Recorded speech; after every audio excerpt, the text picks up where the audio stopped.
You're listening to AchieveRadio.com. A new drummer for a new awakening.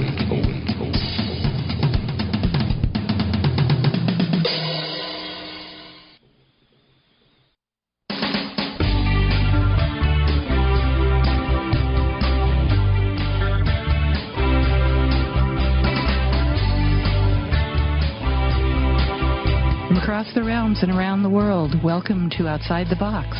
Tonight, your host and vessel of spirit is Nancy Zilversmit.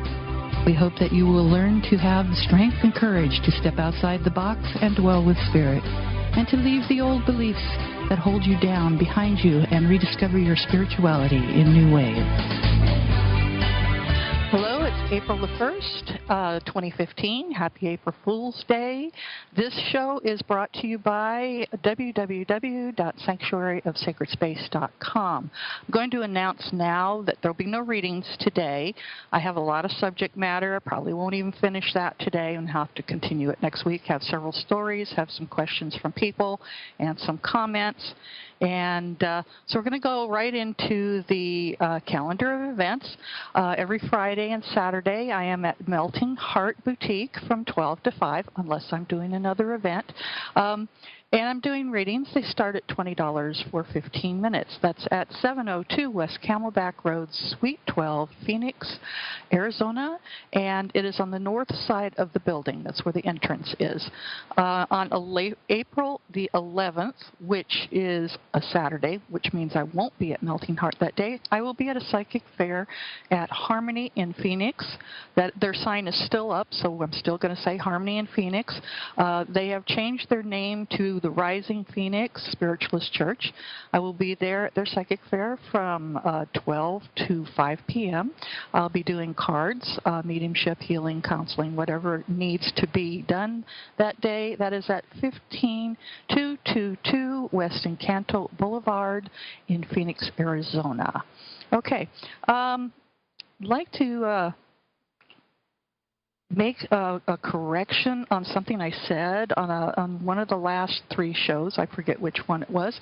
I said I did not have facial tattoos. I had made a comment about somebody who was running around shooting people here in Phoenix and whether or not they were going to catch him. Well, he had full facial tattoos. He was easy to identify and a shaved head.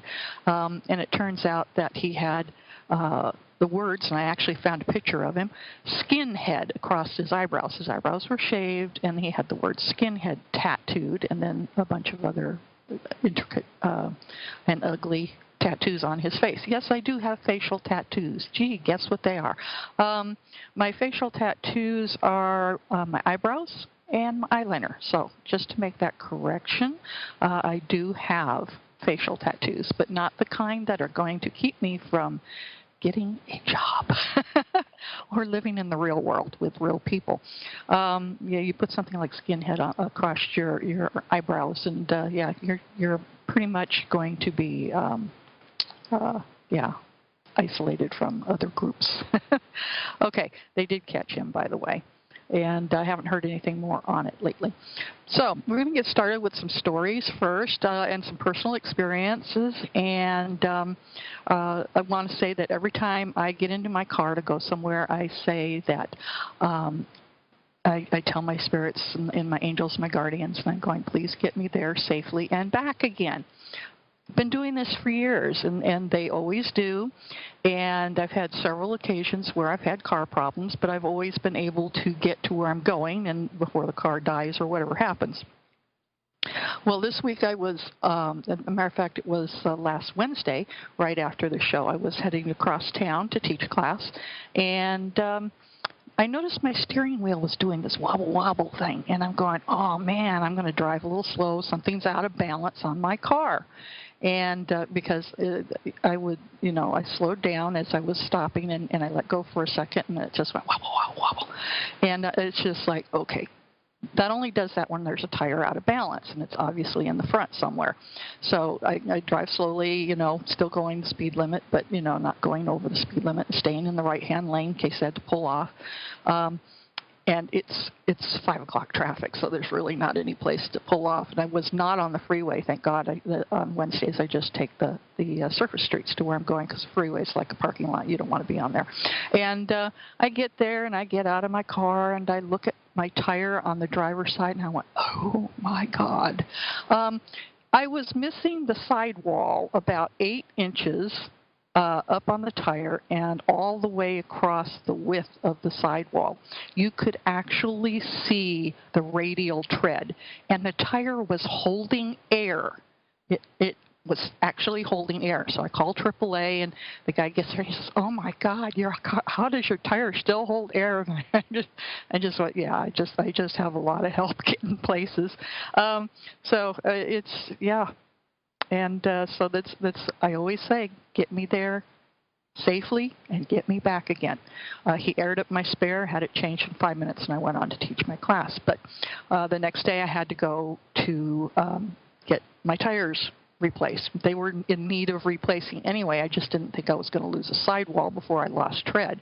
I was hoping it would hold out for a couple more weeks until some money was coming in, and so that I could get them replaced. But anyway, let's just say the next day I had to find some kind of way to come up with money, which I did, and go ahead and replace the tires. I went and replaced all 4 of them. I wasn't going to go through that again. And so that afternoon, after I had my tires changed, that afternoon I lay down, did a little meditation, and you get these wisecrack comments from Spirit, and sometimes it's in symbolism. This time it was in symbolism, and they used a little cartoon character from Non Sequentor. One of the little Non Sequentor has different characters for different little storylines. So one of the storylines is there's a lawyer with 2 daughters. One is the little blonde with pigtails, and she's the little angel, and she's very studious and everything. And the other one is Denier, and she's got the little black goth haircut and the little skull that follows her around, and she's wearing the dark clothing all the time. And she's the one who follows the different drums. She does her own thing. So she's in this little vision that Spirit gave me, and it's obviously me, and I'm standing there, and then I fall off a wagon.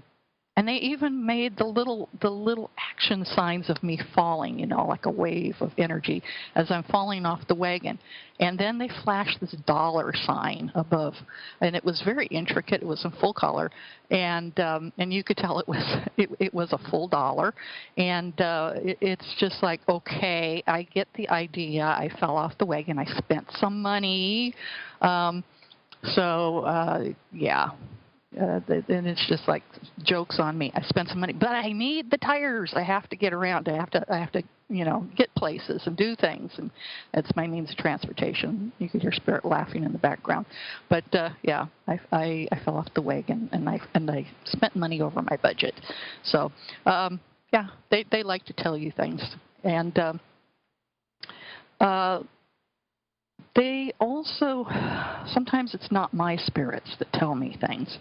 I was working this last Saturday at Melting Heart, and it was just me and the owner, and she's one of my tarot students, as a matter of fact. She's very spiritually gifted, and so I'm sitting there at my reading table, and I suddenly start feeling this energy, and I can tell it's not one of mine. It's dark energy, and they wanted me to pull some cards, so I pulled some cards, and they're talking about the person that was my former toxic relationship.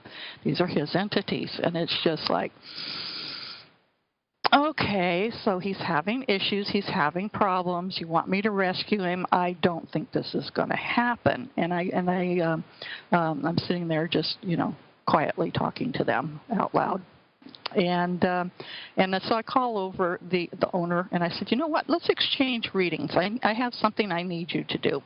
And I had her come sit down, and I said, here, just use my deck of cards. You don't have to use yours. And so she says, okay, how do you want me to do this? And I said, just do an intuitive read. Just do an intuitive spread, not the classic tarot or anything. I said, can you feel the energy? And she went, yeah. And I said, tell me what you're seeing and feeling. And she says, there is a female, And she's somebody who's like very high up, but she's very dark. And I went, yes.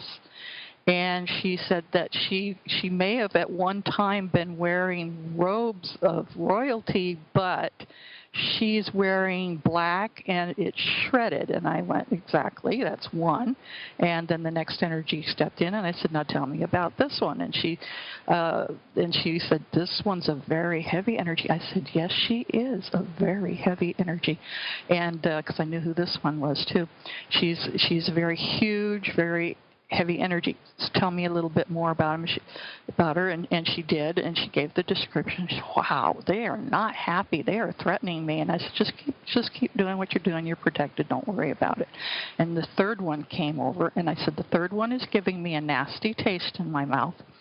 And she said, yeah, that one's male. And I said, yes. And she says, very powerful, very, very dark. And I went, uh-huh.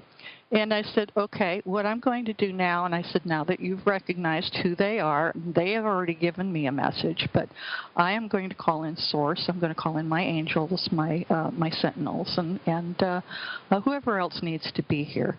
And I want you to give me the message from them. Well, the message from them, well, after Source and my guardians and guides and angels came in, the other group kind of backed away, their energy and everything. They just backed over to the other side of the room. And mine kept giving readings. She gave the reading and from my angels and my source and stuff that I was not to be doing what they said, to keep following my path and all this other stuff. And nice message and everything. And I said, when the message was done, I said, okay, thank you very much for confirming that. And I said, now take that group of entities and get them out of here. And don't leave any residue, please. And they were gone. But the owner said, well, the lady with the shredded gown, she stood off while I was getting all of my affirmations and stuff in the reading. And she was very upset about being pushed aside and not being able to come closer. And I went, yeah, she would be. She definitely would be. And I'm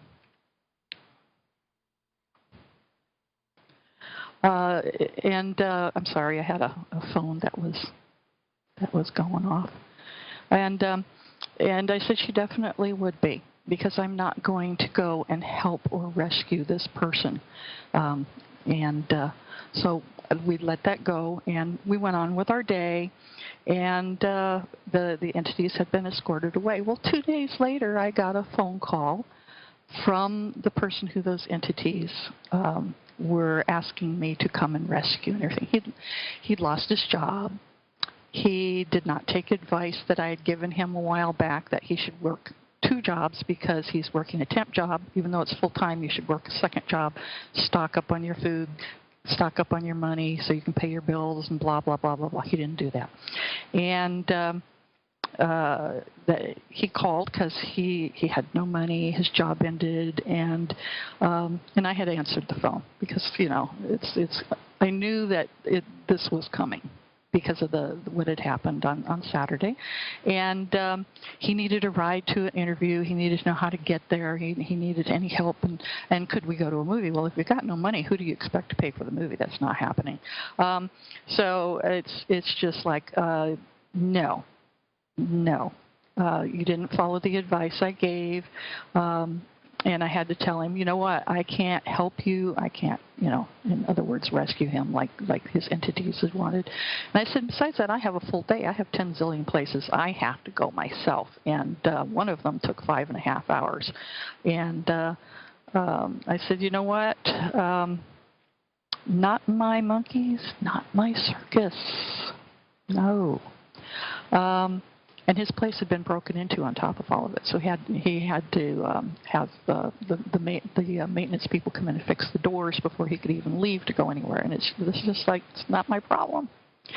Last week we talked about lost souls. This is a lost soul.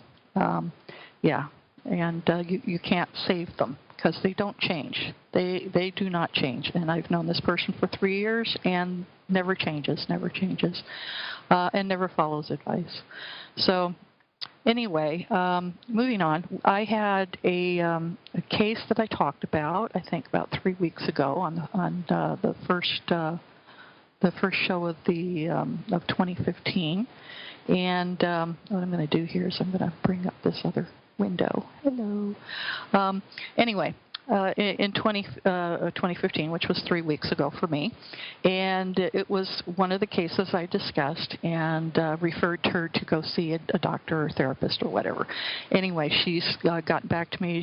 Her situation has improved, and she said the therapist might be reaching out to you for classes. I gave her your card, and we were talking about spirituality today, and I let her know that you're the best person to get in touch with, and blessings. So thank you for that. And I had another comment from Jerome after the show last week. He said, hey, that was great, and I'm sure you know an hour is so not enough time for you. And then he's LOL, laughing out loud. But and he said he watched it live on YouTube. Glad to know you guys are using the YouTube. And I've been putting up posts all over the place. Use the YouTube if you want the video, and I've hooked it up on all my websites. So if you go to any of my websites, which is the Sanctuary Sacred Space, the Facebook, the WordPress site, I have a WordPress site, Achieve Radio, or the NancyZilversmit.com. So any of those, the links to the video are there, and also a description of what was going on that week. So everything is updated, and 2-hour show. I've been there, done that, did it for years. It's a lot of work. And I'm very happy doing a 1-hour show. And if I can't finish in 1 hour, it'll go over to the next week. So thank you for the compliment and for wanting to listen even longer. The show audio also can be downloaded from here at Achieve Radio and iTunes. I had a person that had been a long-time listener. She took off to Israel for a long time, and then recently came back to the United States, and I'd still been communicating with her, and she let me know that she just found me on iTunes, and that she was getting in contact with me again because she was glad the show had started up again. So thank you for letting me know that. If you are somebody who likes iTunes, you can go and look for Outside the Box or put in Nancy Zilversmit, and it'll all come up out to, I think, 2008, the beginning of 2008. And if you want 2007, you have to go to Achieve Radio. It's still there. A lot of subject matter, a lot of different things there. I have a request from someone. Her name is Carrie. She said, could you please discuss biological mental illness versus spiritual gifts that are often misdiagnosed? And I know why she's asking me this. She has someone in her life who, and she knows other people that have been misdiagnosed one way or the other. And some people are considered mentally ill if they hear voices, if they see shadows out of the side, or people that are like transparent or not there. Sometimes they're very solid, or that they have visions, or they feel like they're being touched by something. Yeah, touched by something. Happens to me all the time. Or temperature changes, sudden temperature changes in a room, and knowing what cannot be known, or tasting and smelling. These are also spiritual gifts, but when I tell people, when I sit down and I interview them, and I ask my spirits to come in and help with that, and I make them verify what's going on. It's like with the owner of the shop. I had her sit down and I had her verify if she could identify what was there, which she identified the 3 entities. I did not give her the names of who they were, but she was able to identify them by what they looked like, or what they felt like, or the energy in one way or another, and she could identify them. So, is she mentally ill? No, she's spiritually gifted. So, I tell people usually if what happens in an interview, if it's not a spiritual thing, I usually will refer them to go see a doctor, get a referral for testing, and sometimes it is biological. Sometimes it's not, and I can usually tell right away. Because I have all of these things, but I discuss them here on the show, and they're definitely spiritual gifts. They're not mental illness. But a lot of people who have spiritual gifts are misdiagnosed. And I run into this a lot. Almost every time I run into somebody who's got gifts, they'll say, I had gifts when I was very, very young because of the situation of my family, the religious beliefs, the fear of being ostracized, the culture, and everything. I just shut it all off. I shut it off, and that's not unusual for that to happen, where the people will shut it off, and for years, and then suddenly they want to get in touch with that again, and so they either read or they find a teacher or they start asking questions or something of other people who have gifts, and start looking for like-minded people. So that is very much common occurrence, and a lot of times if their family finds out, they think, oh, and I got a mental illness. They take them to psychiatrists, psychologists, priests. They do prayers over them. They do exorcisms. And the thing is that the person actually has a lot of spiritual gifts.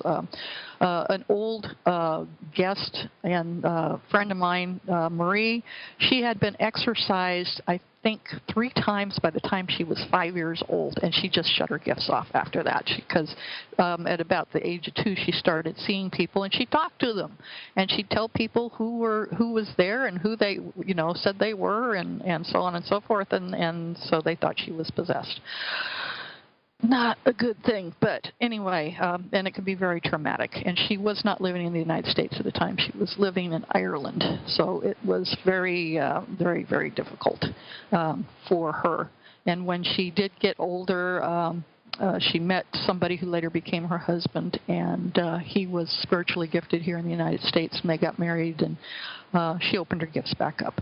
But she was very scared of doing that for several years. And throughout her childhood because of what had occurred. So, yeah, it's usually easy to test if they have the spiritual gifts, but sometimes they actually have a biological mental illness, and that's why I usually will send them to be tested for that, and I will test them myself. Sometimes it's and I've talked about this previous years, sometimes it's a possession case, and getting rid of the possession through a releasement, exorcism, whatever you want to call it, whatever your tag words are for that. Some call it laying on of hands. But letting go of the entities that are with them, then they usually will be okay, unless there is a biological mental illness, and they've been both possessed and got the mental illness at the same time. And what happens when you remove the possession, then the person becomes treatable, and then they can go through the regular treatment for either drug therapy or mental therapy, whatever it is, emotional, whatever that they have, depending on what the biological problem is. And it could be many categories, but they become treatable once the possession is removed. So you can have a biological problem, you can have a possession, you can have both. Remove the possession, it becomes treatable, and in a lot of cases, I will send a person to be tested. They may also be spiritually, have spiritual stuff going on, but they may also have biological stuff going on. So it's best to get it worked on in both areas, if necessary, and go from there. Go from there. And that was a good question. Thank you, Carrie, for that. Let's make sure that I have everything here.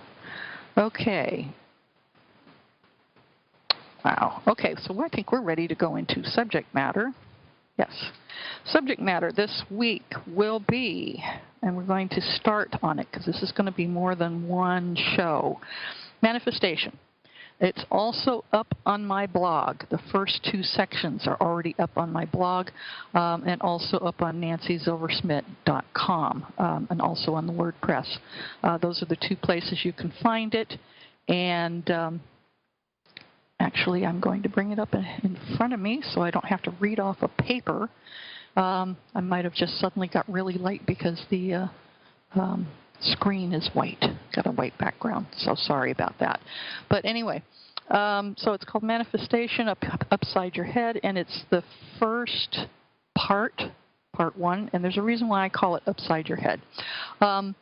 Because people, at the beginning of every year, people want to lose or swear off or end something. They go through the resolutions thing, and they try to do it at the first month of the year. And most of them just drop it after the first month. They give it a week, a day, whatever. Some are actually committed to it. And something that you want to minus from your life. Well, that's, like I said, that's mostly dead on contact, because resolutions that you've dabbled in, it's just enough to get your fingers dirty. You decide you're not going to do it. This is just too much work. Just subtract something out of your life. So you give up. What you want then is, so you're not good at subtraction. What about addition? That's the flip side of the coin. Well, everybody wants to add stuff to their life, everybody. And in addition to stuff, people, money, relationships, more stuff. And we get good stuff, positive stuff. We also accumulate through a lifetime. When I moved from my old house to this house, it's like, 4 years ago now, 4 or 5 years ago. And, oh my God, the stuff that I had lived in that house for 33 years, the stuff I got rid of. And it's just like, you accumulate a lot of stuff. Okay, I got rid of tons of stuff when we moved. And then you always start accumulating more stuff. And then it's time to cut it back again. But anyway, manifestation is what it's called. If you want to put stuff into your life, you want to add stuff, it's called manifestation. It's not always a good thing, okay? Even if we think it is, it's not always a good thing. Sometimes it's going to leave you with a lot of crap, and you're going to have to make a resolution for the next year to get rid of all that crap. So all the stuff that you tore out of magazines and glued on your vision board and said, I want this, I want this, I want this. I hate vision boards. I'm not a fan of them. I think it's a big waste of time sitting there ripping magazines, going through a ton of magazines, especially if somebody's hogging the magazine where you want the stuff that's in that magazine, or they ripped it out and put it on their little vision board. Yes, I have attended a session like that just to see what it was about, and it's just like, oh, what a waste of time. It becomes a group gossiping session with a lot of ripping sounds. And then you slather glue on, you throw it on a piece of construction paper or cardboard, and you're supposed to hang it somewhere so that it faces you daily, and you can check in with it daily. And with praying, chanting, putting out your wishes and desires to the universe, and that you deserve all of this stuff in the pictures, and why is it not happening? Yeah. So you got to take a step back. You need to look at the word manifest. It comes from a Latin word called manifestus, for manus, which means hand, and festus, which is the principle of fender, which means strike. Okay, so it's a hand strike, striking of the hand, manifestation, striking of the hand. That's why the title, Upside the Head. Yeah, I could just strike you upside the head if you're going to make one of those little vision board things. So out of the Webster's Dictionary from 1851, that is a dictionary I actually own. It's an act of disclosing what is secret, unseen, and obscure. It is the discovery in the eye of understanding, the exhibition of anything by clear evidence display. To make made clear, evident, obvious, or apparent. That is what it means. So literally, the word manifest can be interpreted as you wanting to see or understanding the opposite, not the opposite, the obvious. And it may require being struck upside your head by somebody's hand. So smack you upside the head. Is it clear enough for you there? That's what manifest means. Okay. It's not get out the little vision board, and this is where we're going to go with that. Okay, so sometimes it takes something big for a person to get the idea. Let's look at the little ancient story from the Bible. No one can see God. Okay, so God has to manifest to be seen. So this is the old Bible manifestation. It is the act of disclosing the unseen, discovery in the eye or understanding, the exhibition of anything by clear evidence or display to be made clear, evident, obvious, or apparent. So what did Moses see? Moses saw God as a burning bush, and the bush talked to him. I don't think Moses was mentally ill. So the bush talked to him and declared itself to be God. This was God's manifestation. And it was a great honor. So Moses was literally struck upside the head with this manifestation. Actually, he fell down flat. And the manifestation of God required that Moses had work to do. Okay? That's what people don't understand, that if you want something to manifest, you have to do the work. Moses had, long before desired, set an intention to free his people from slavery. Intention sets forth another whole cycle. That's a double manifestation. One manifestation by God, who told Moses he was going to get his manifestation of freedom for his people. There was something Moses had to do in order for that to happen. So God sent Moses to work. The work needed to be done. And several more manifestations had to happen to convince the Pharaoh to let the people go. And Moses got what he wanted. So not only did he not just get what he wanted dropped in his lap, no, he didn't. You'd think that, if I put up a little vision board, all this is just going to come. It's just going to come. It's going to drop in my lap. The secret. Yeah, no. And if you go back a few years, you'll know what I think of that too. But anyway, he had to do work. The work. He had to take steps. He did not know it was going to be as monumental as it turned out to be. He did not know it was going to be a lifetime of work to get his people to their promised land, which, by the way, he was never allowed to set foot in. And it was work, sweat, and tears. It did not come easy. It was work. Something that a lot of modern people seem to be allergic to, doing the work. Trying to get the easy way to do something, the easy way to earn something, the easy way to have something put in your hands. Yeah. But the thing is, that's not the way it is. Okay? You have to do the work. And sometimes the work is in stages, and it develops into something more. Not a vision board, much more. Okay? So what is it? I'm going to give you a few guidelines today. And your personal journey to manifesting may or may have more or less steps. But remember, these are only guidelines. So the guidelines work different for different people. They're suggestions, guidelines, suggestions. They're not set in stone. They're not rules.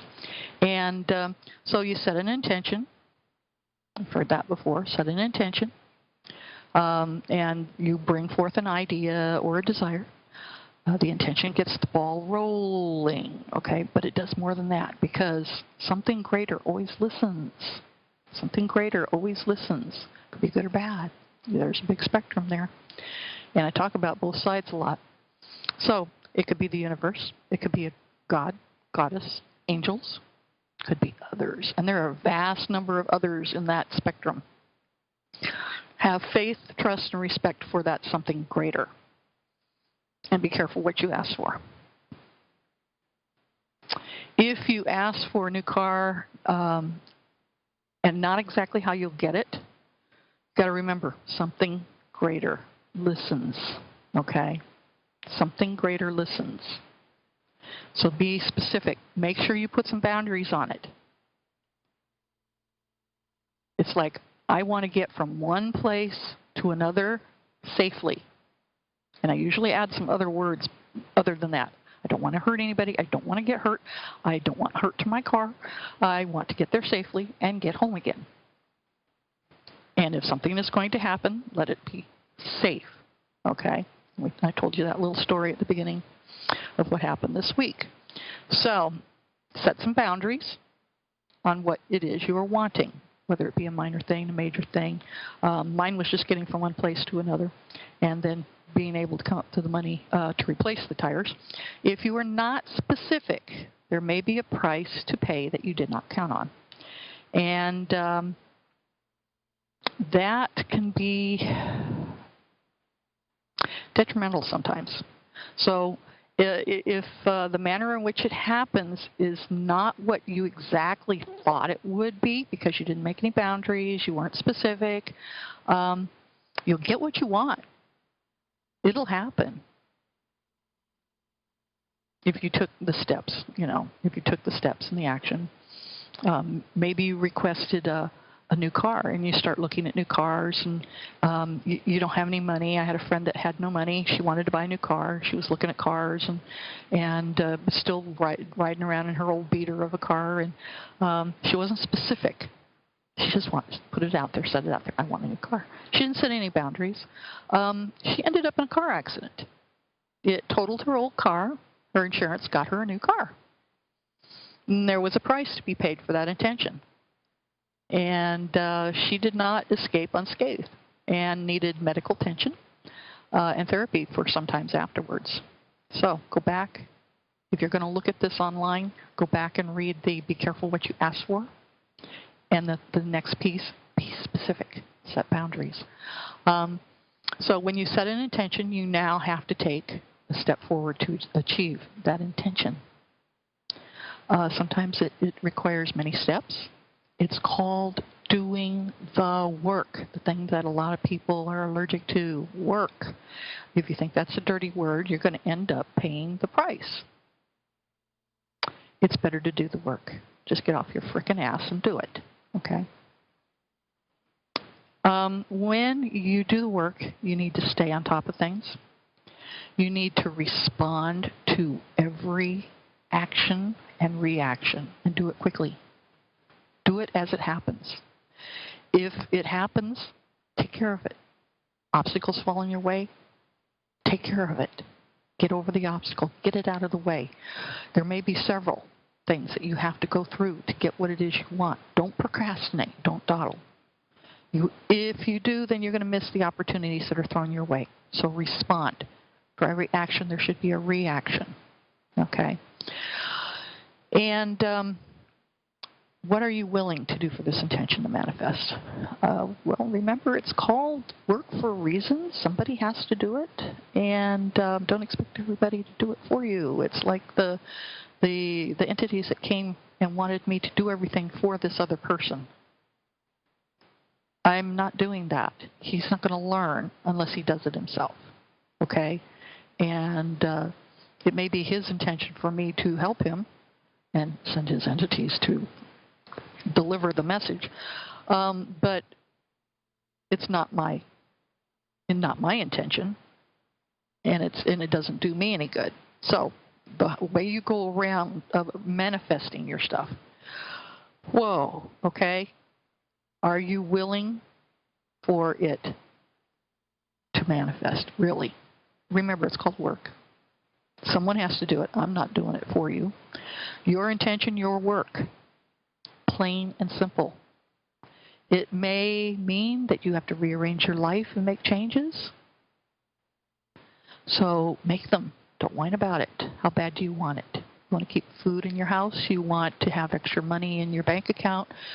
It may take you a change of lifestyle, a change of how you make your money.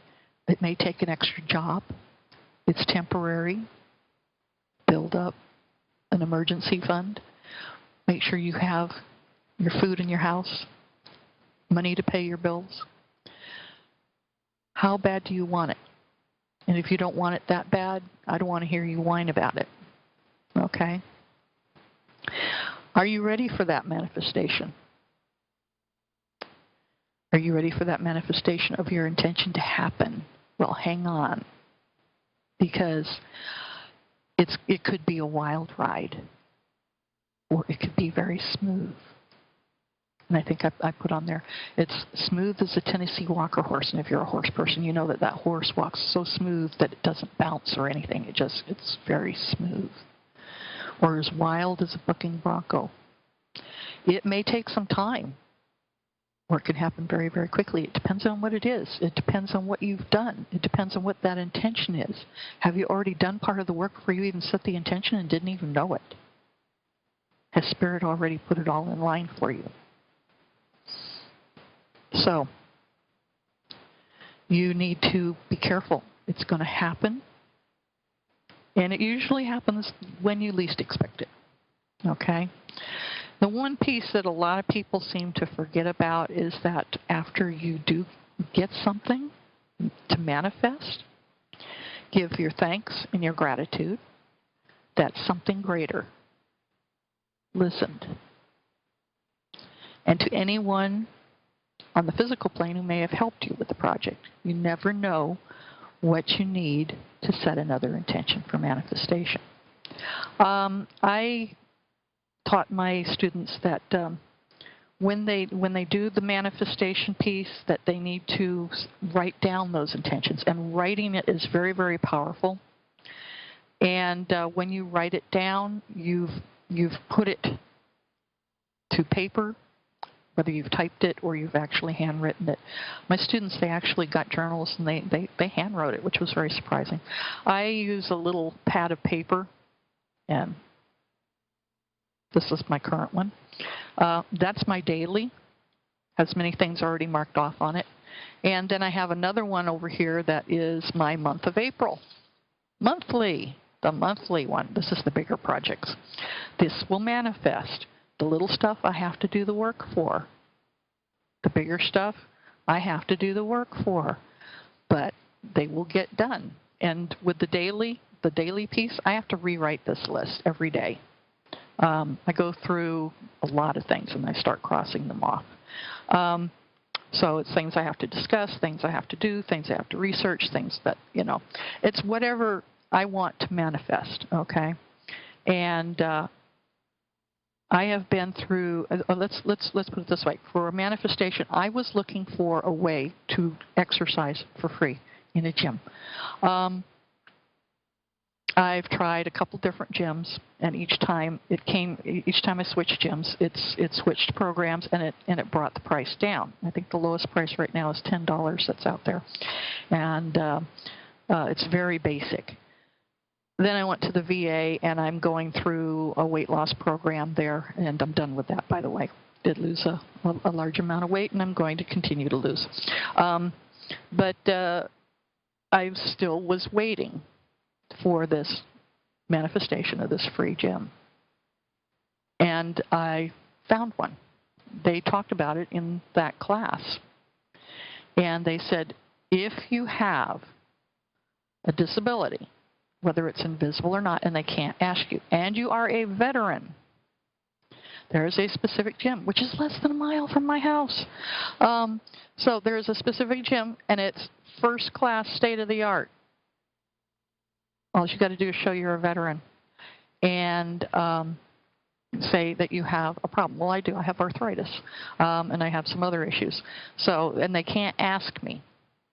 But I have my VA card, and I can go and say, I would like to enroll. State-of-the-art, free, veteran. So I will be doing that. That's on the list for this week, and it's going to get done. So manifesting, and it took time. I had to wait for that to happen, and I had to go through several stages. This type of gym, didn't like it. This other type of gym, didn't like it. And the other one, I had to go through an actual program over at the VA to lose weight and to get moving. And then they basically handed us the place for a free gym. And good deal.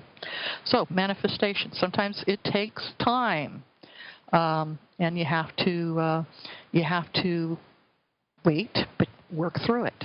So you got to make sure that every time you work through something, give that thanks, give that gratitude. And you never know when you need to set another intention for manifestation. Well, with me, it's like a daily thing. If you get into that habit and start making the changes and start doing what it is you have to do, and the lists help a lot. My students really, really like the fact that they could do lists. They could do the daily, which always changed, a weekly. They could do a monthly. They could do a yearly. They can do a long term. They can do a short term. And they understood that they had to move forward and do the work. Okay? They have to move forward and do the work. And they had to deal with a lot of other things, which takes us to the next piece. And we'll get started on that next piece today. Windows 8 will behave here. And the next piece is why 100% positive doesn't always work. People think that if you're 100% positive, it will work. I believe it is, so it is. So it shall be. I hear that a lot from people who believe that 100% works all the time. And I think these people are just in total denial. And why is that? Because even they have their doubts. They may put it out there, 100% works all the time, but inside they have the doubts. Okay? They don't want to admit it, sometimes not even to themselves, and then one day they wake up, they wonder why what they're trying to manifest just isn't even happening. Not even close. And they whine, why didn't the universe give me what I want? And they just whine, I deserve it. Well, yeah, I kind of hate to break it to you, but the universe isn't in alignment with your wishes because you just didn't get up and move your butt. You have to you have to do something. You have to, if you want a reaction, you have to make an action happen. And when there is a reaction, it may cause you to act again and react again and reshuffle things. And the thing is that if you just sit there and meditate in front of a vision board thinking that it's going to be enough and that the stuff's just going to drop out of the sky and into your lap, it's not happening, dear. That just brings visuals of, you know, the Wizard of Oz where the house is spinning and it drops out of the sky and it kills the Wicked Witch of the East. Yeah, be careful what you ask for. Be careful what you ask for. And Dorothy, who really wanted to get away from the farm, look at all she had to go through. And she had to work to get back. She had to go through a lot of obstacles to get back. And she learned a lot about herself. And then she finally got what she wanted. And she found out that life was okay where she was to begin with. She just didn't appreciate it. Okay, so part of the problem, yeah, is you just can't sit there and meditate in front of your vision board and expect it to drop in your lap. You don't want that. People asking for the manifestation never took a step forward to get things in motions and actions, and it's called doing the work, and we've discussed that already. So sometimes it's more than just doing the work. It's getting through the barriers. And sometimes they're small barriers, sometimes they require a small amount of work. And so you do have to move towards your manifestation goal, but, you know, do the work as you get it done, get it out of your way, just do it. Dissolve the barrier. And you dissolve the barrier by taking action on it. Do the work, get it done. Take the time to feel good about yourself afterwards. It's important.